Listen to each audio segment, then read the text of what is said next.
Divisional round. A lot of people will say the divisional round is the best round of football. Not necessarily because if you think about what the championship round would be, the AFC and the NFC championship, you're supposed to have pretty much the 4 best teams playing. It's not always the case. Sometimes there's an upset. But the divisional round is you're getting the best 8 teams in the league, hypothetically, at least 7 out of 8. And it's more games. It's 2 games Saturday, 2 games Sunday. So divisional round's very exciting. Going to take a look at how I think the NFC is going to go.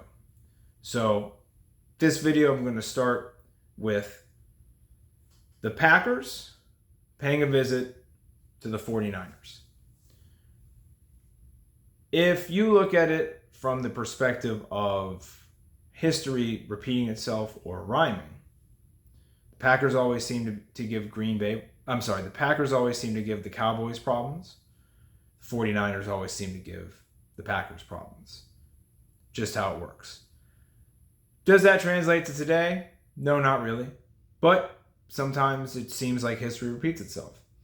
Jordan Love has looked absolutely spectacular in his last 8 games, to the point where my son came to me and was like, I think Green Bay is going to beat Dallas. And they didn't beat them. They beat the shit out of them. 49ers have looked like champs all year. They had a 3-game skid where they didn't do that well. Part of that was because they were missing a lot of quality players. And the game against the Ravens was just, they seemed like they just weren't ready. Then they had injuries. A lot of things didn't go their way. I struggle with the bye week. I think the bye week is bullshit. I don't think any teams should get a bye. There's no other mainstream professional sport where the number 1 seed has to win less games in the playoffs to win the championship. I think it's fucking stupid. I think that the fact that you get a home field advantage throughout the playoffs or until the championship game if you're the 2 seed should be enough that we don't need to have a bye week.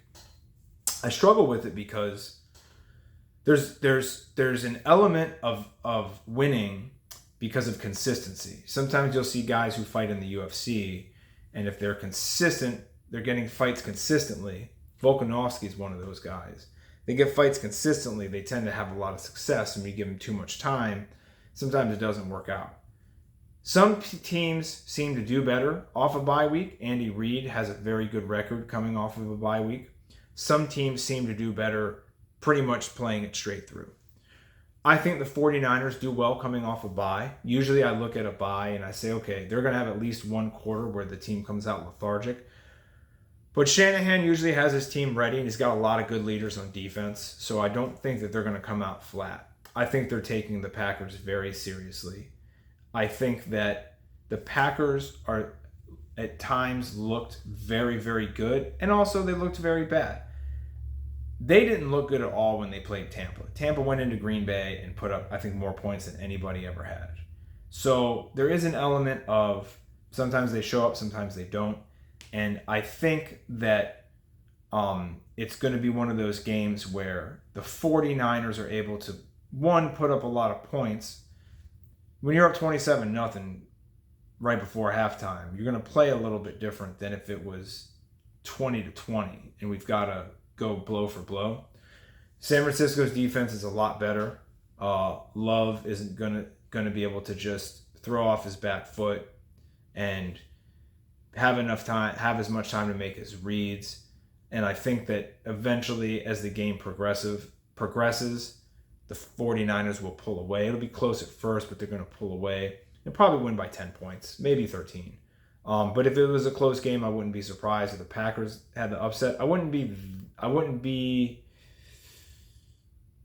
little bit surprised. I think the Packers are a good team. I think they have a bright future, but I think that they play so inconsistently through the season and sometimes losing to teams that they shouldn't lose to, that going and playing San Francisco is different than going and playing Dallas. Dallas is one of the 3 fraudulent teams of the league this year. Hadn't really beat anybody without the referees' help. So I'm going to go ahead and say San Francisco takes this one and moves on to the championship round yet again.